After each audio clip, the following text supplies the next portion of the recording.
Caribbean Newsline is brought to you by the Barbados Tourism Marketing, Inc.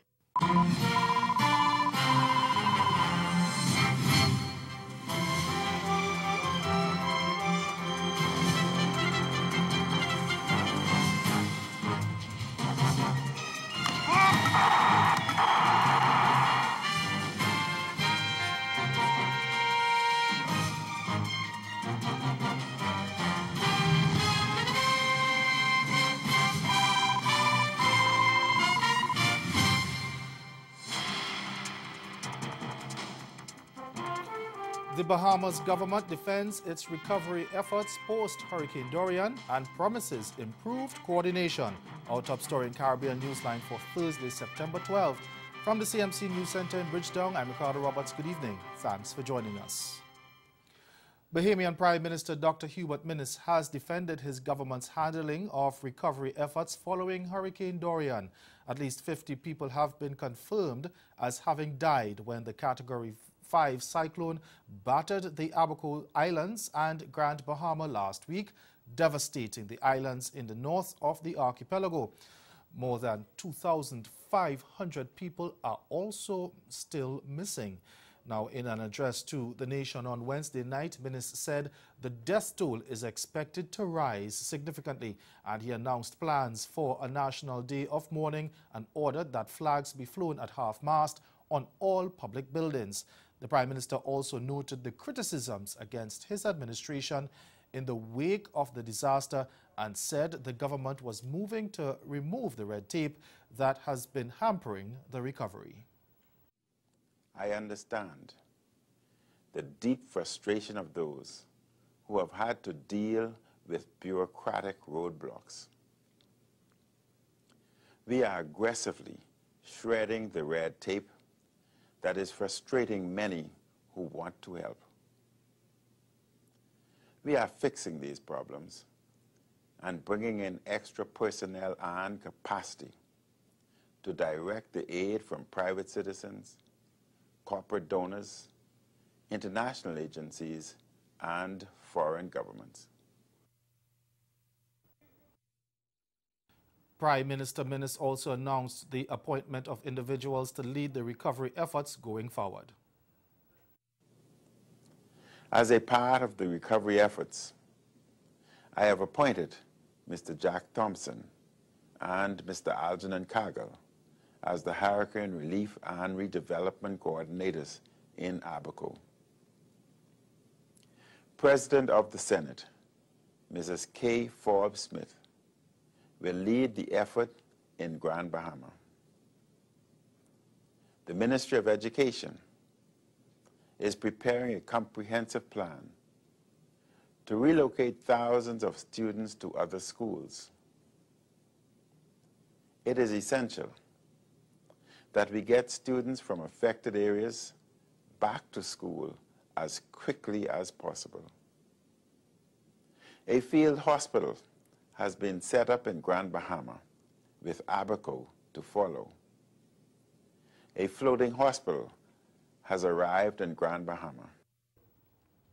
That announcement came hours after former Prime Minister Perry Christie had recommended that Minnis create a special unit with legislative authority to lead recovery efforts in the hurricane-hit islands. He had even urged Minnis to name another former Prime Minister, Hubert Ingram, who was the MP for North Abaco for 35 years, to lead the effort in Abaco. Well, that suggestion came from the former leaders after they visited Abaco on Wednesday. While government's official death toll has remained at 50 for the past 2 days, Ingram said that based on his information and knowledge, hundreds of people have died in Abaco alone. He said from what he had seen, the disaster was unprecedented, and both he and Christie said they were available to help with the recovery. More in this report from Eyewitness News. With a combined total of 80 years and a mountain of experience in dealing with national crisis, former Prime Ministers Hubert Ingram and Perry Christie stand ready to help the country climb out of this major disaster, should they be invited to do so. You need now more than anything else to inspire the people who have suffered greatly. Both former prime ministers have spoken to Prime Minister Minnis, who was clear that they had not heard back from him on what role they could play or whether their assistance would be used. Mr. Christie says with the massive work that must be done using a myriad of talent, who better to coordinate the effort than themselves, who've had the experience. He suggested that a bold decision be made. I told him that he should exercise the greatest care because the reputation of the country was being assaulted, that he was personally being heavily criticized, and that it was just too much, even if he was symbolic, for him to be the symbol of restoration. I concluded that if I were the Prime Minister today of a PLP government, knowing the politics of our country, I would have invited Hubert Ingram to lead the restoration process for Abaco. And so I will give such advice as I can and such aid as I can, but I do not think that Prime Minister Minnis would be inclined towards having me take an active role in the reconstruction, and that's fine. The final decision, though, will rest with the Prime Minister, and while both leaders are ready to work, they await Dr. Minnis's move, albeit with some skepticism. In some other news now, the Guyana government is moving to the court to ask for a stay in the decision by the Guyana Elections Commission, GECOM, to merge data gathered in the recent house-to-house registration with the existing National Register of Registrants. Attorney General Basil Williams said his chambers would file the stay by Thursday. He has already appealed the part of the order handed down by the Chief Justice on August 14th, which said GECOM should not remove the names of any person currently on the National Register of Registrants.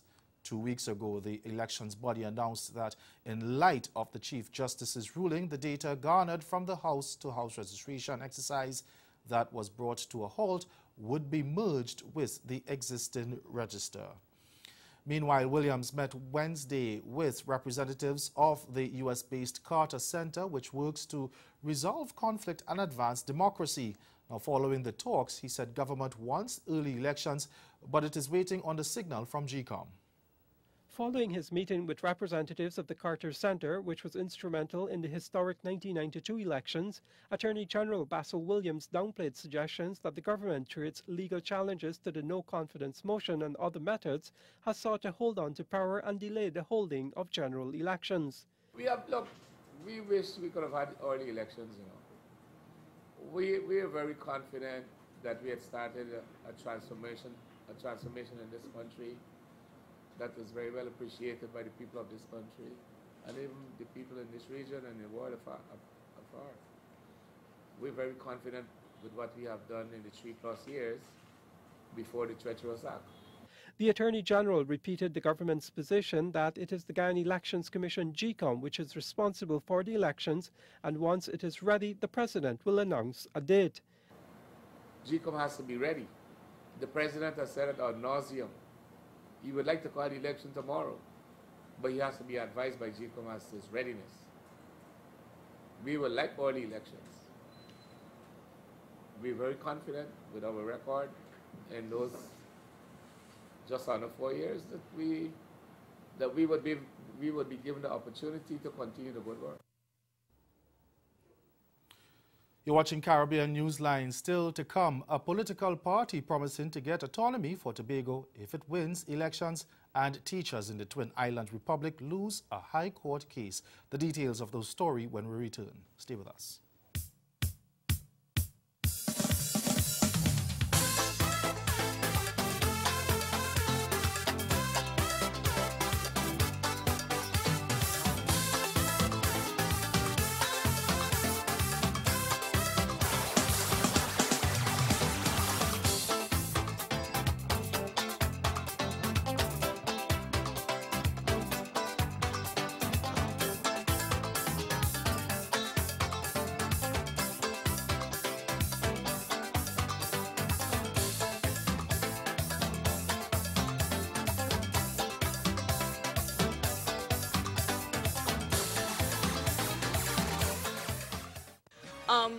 Okay, so, you were telling us a story. So that brought you to music, but I wanted to rewind. So you brought everybody in the house food. Yeah, I brought everyone in the house food.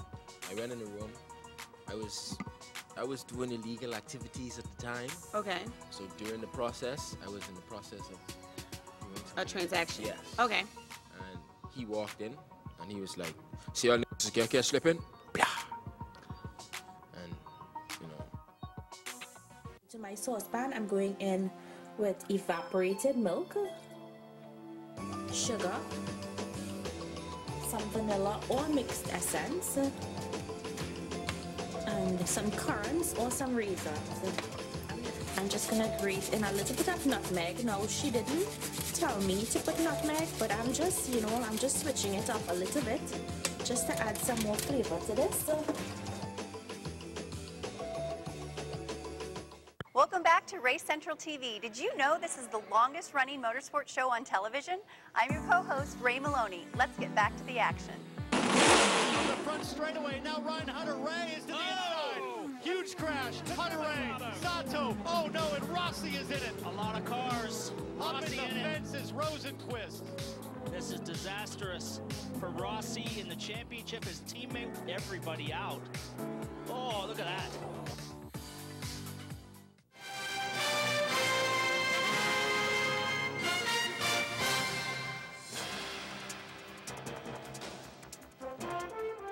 The Progressive Democratic Patriots, PDM, is promising that if it wins elections in Tobago, it will ensure the long-promised autonomy for the sister isle comes to fruition. The promise was made by leader Watson Duke during the PDP's bi-monthly media conference in Scarborough, as he also announced that the party will launch its campaign for the 2020 general elections and the 2021 Tobago House of Assembly elections on October 27th. To lead Tobago from the bondage, from the chokehold of the PNM to a place of prosperity, economic stability, and a place where Tobago will enjoy a great amount of certain autonomy. Duke is promising autonomy for Tobago in the shortest possible time once he is elected. He says autonomy for Tobago promised by the present government is yet to be realized, and now the country is gearing up for yet another election year. The PDP guarantees Tobago autonomy within the first year of being elected. We guarantee that. The PDP plans to present its constitution in November. We will also therefore be electing persons to hold position of chair, vice chair, and all the positions, etc. We believe in democracy. Duke says the people should not stay away from the polls, but instead go out and lodge a vex vote, a protest vote against the PNM. Staying in the Twin Island Republic, the Trinidad and Tobago Unified Teachers Association tutor says it's willing to appeal as far as the Privy Council after a High Court judge shut down the attempts at preventing teachers from marking school-based assessments, the SBAs, set by the Caribbean Examination Council without pay. Justice Vashid Kokaram late Wednesday dismissed a motion in which tutor had been seeking to get the Ministry of Education to pay teachers extra for marking the SBAs, a situation that has also been challenged by teachers in several other Caribbean countries. Judge Kokaram said the claim by the Trinidad and Tobago Unified Teachers Association regarding the teachers' marking of the school-based assessments was misconceived and was ill-suited for determination by the High Court. The judge said the matters of workloads and reasonable expectations are to be addressed formally in the collective bargaining process by the special tribunal. Following the dismissal of the case, Tutor President Lindsay Dudai said the matter will not stop at the High Court. Tutor does not intend to drop the matter here. Our Conference of Delegates, which is the highest decision-making body in the association, has already mandated that the association use every legal option available to us to resolve this matter. Right, our attorneys have told us that they want a few weeks to study the judgment carefully before they offer advice, but if it has to go to the Privy Council, we will do that. If our attorneys advise us to go to the special tribunal, we will do that. But it will all be based on the advice that our attorneys give us. The judge also ordered that the state pay 50% of tutors' legal costs as they failed to respond to the pre-action protocol letter. The judge also said that in light of the fact that the state refused to respond to the pre-action protocol letter that was sent by our attorneys in October of 2018, he awarded 50% costs to tutor, and he in effect said that 50% of the cost should be shared by the state for their failure to respond to the pre-action protocol letter. Our attorneys would now review the judgment. It's a 62-page judgment, and they would advise us on the way forward. In the meantime, teachers will have to continue marking the school-based assessments. And ahead in Newsline Sport, Barbados Tridents record their first victory of the Hero CPL. Stay with us, we'll be right back.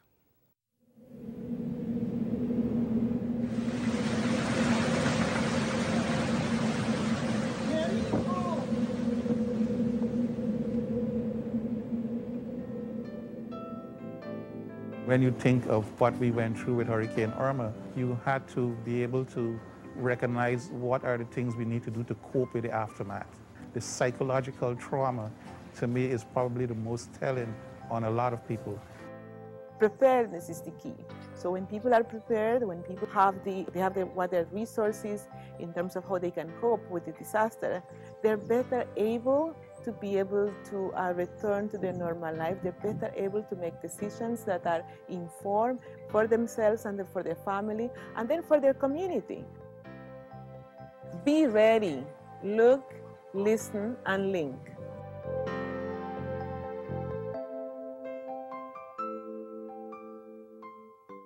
$1.5 million British people visit the Caribbean, and Barbados is highly dependent on British tourism. With the exit from the European Union, the immediate effect was on the British pound.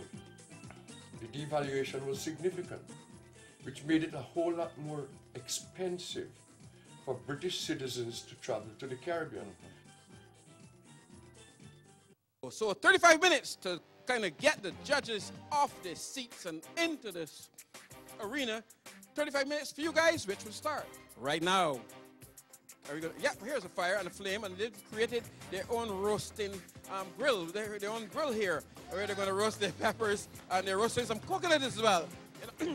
Roasted coconut right in the shell. Just working like they're at home cooking lunch. Nothing bothers them.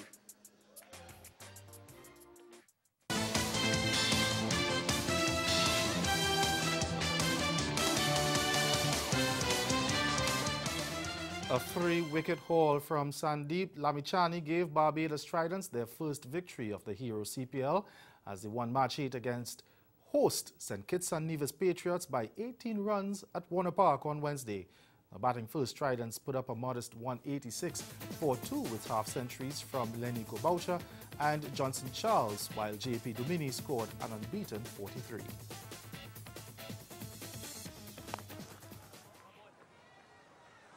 But this has been sweetly timed downtown. Yeah, there it is. First 50 to Leneko Boucher in CPL. Should lay a good platform for his season. And that will change. Had a good sound off the bat, and that's with the wind as well. Goes all the way for Hero Maximum. Brings up the 150 for the Tridents. Straight and 6. Hero Maximum. This is what the Tridents will be leading. Length. Very well played in the end. Oh, beautiful. Absolutely beautiful from J.P. Dumini. He is cranking it up here. Brings up the 50 partnership. And what a shot for Hero Maximum. Gets enough bat on it. J.P. Dumini gets a boundary. That's a good start for the Tridents. Up she goes, and away she goes. Hero Maximum, nice strike from Boucher. Yorker wide. Nice catch.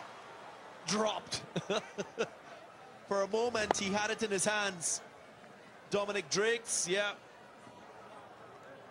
Last 3 overs, 48 runs for the Barbados Tridents.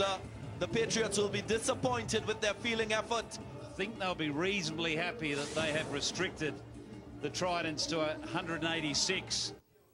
But Lamichani's 3 for 22 restricted the Patriots, who only on Tuesday beat the Jamaica Tallawahs by 4 wickets after a record runs chase.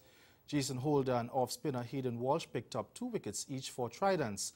Laurie Evans was the only Patriots batsman to put up a resistance with his knock-off 64 of 41 deliveries, but wickets tumbled as the Patriots were reduced from 97 for 3 to 106 for 7.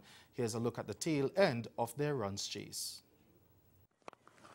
Wasn't a bad delivery, but is it got enough? No, it hasn't. Republic Bank classic for Jason Holder. It's only a short boundary straight, but Ryan Emmerich just couldn't find the middle of the bat. Emmerich goes for 12. It's 119 for 9. Now this has gone up and gone miles. Absolute miles in the air, and it has gone for 6 with a delivery. He's not fussed with Holder here. Gone as well. We've got back-to-back maximums here, and the cheerleaders are under the pump here at Warner. That's a proper cricket shot. And he's going to go for more. Oh, yes, sir. Fat City to finish off 18. Oh, well bowled. Very well bowled. That's unlucky.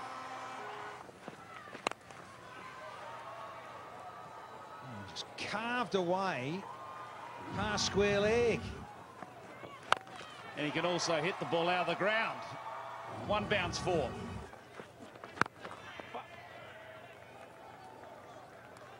Highest 10-wicket partnership in CPL. Game is done and dusted, and the Tridents win by 18. To the women's game, an audacious half-century from Alyssa Healy and fast bowler Megan Schutt's final over hat-trick underlined another dominant Australia performance as West Indies slubbed to an 8-wicket defeat and a 3-0 whitewash in the ICC Women's Championship Series on Wednesday. Healy struck an audacious 61 of 32 deliveries, while captain Meg Lanning struck a mature unbeaten 58 of 70 deliveries, and all-rounder Elise Perry 33 not out to steer Australia over the line. West Indies earlier got a top score of 40 from Kashona Knight, while Chanel Henry strokes 39, rookie Shanetta Gribbond 34, and captain Stephanie Taylor 23. Left-arm spinner Jess Johansson, off-spinner Ashley Gardner, and leg spinner Georgia Wareham supported with 2 wickets each. Here's a look at the fall of wickets in the first innings. Boys first up, caught behind by Healy, off Perry.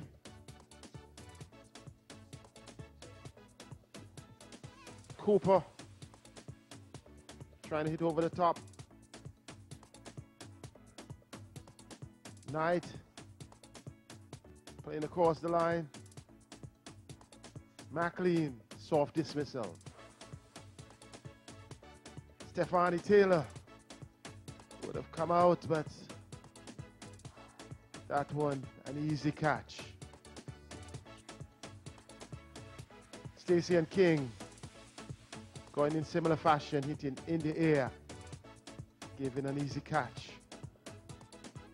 Grimman really came and she turned up the heat a bit and looked aggressive, but then hitting across the line. Henry also did well, but had to go at the end. The first delivery of the hat-trick. Then Ramarak being caught on the boundary. And then Fletcher with the hat-trick delivery. Bold and a real good celebration. Excellent performance from Megan Schutt, taking a hat-trick for the Aussies. Excellent performance by the Australians, Kenny Benjamin. The women will now turn their attention to the 3 T20 internationals, which are set to bowl off in Bridgetown this weekend. Switching sports now, it appears embattled Jamaican sprinter Brianna Williams will not be joining her teammates for the World Championships after all. That's because her disciplinary hearing will take place mere days ahead of the start of the tournament. Williams tested positive for a banned substance during Jamaica's senior championships earlier this year. TVJ's Keon Rayner tells us more.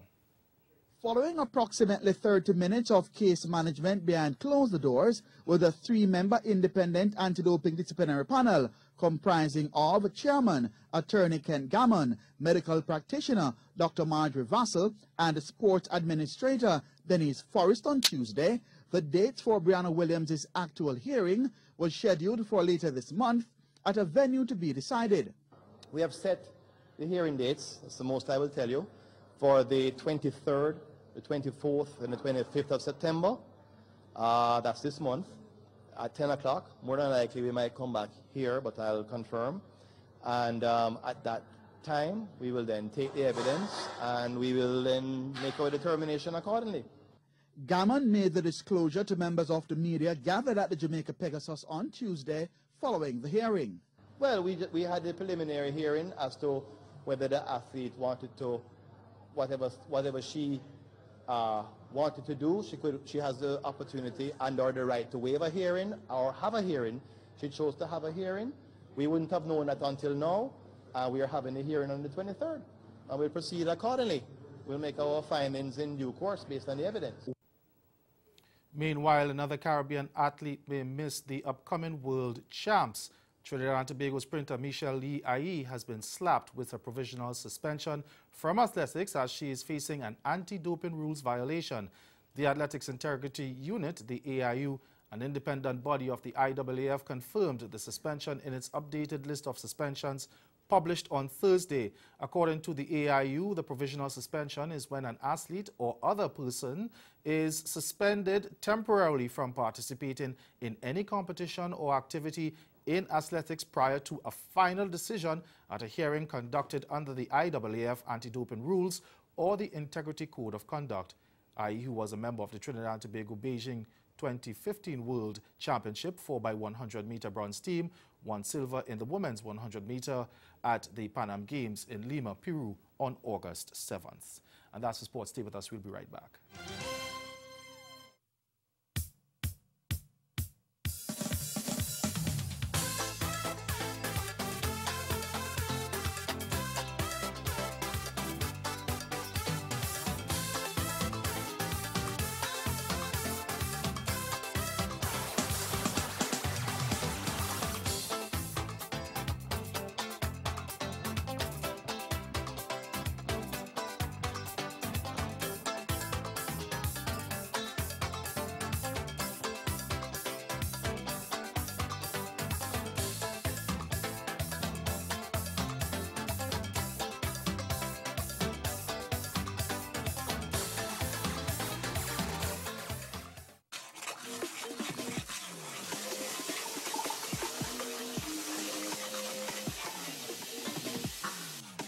So now we're gonna add the flour in here.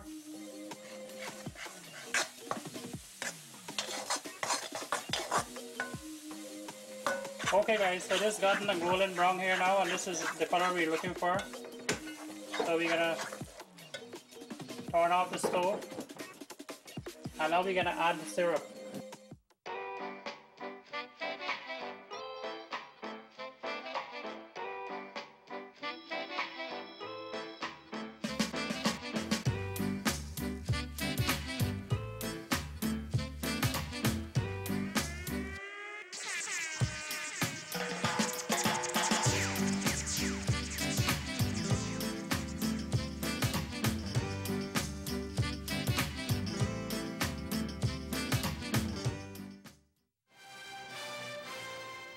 That's Caribbean Newsline. For news and sports round the clock, subscribe to CaribNews.com. For more for our programming, log on to CaribVision.tv and check out our YouTube channel. We'll be back here again tomorrow, but from all of us at CMC News, thank you for watching. Have yourselves a good night.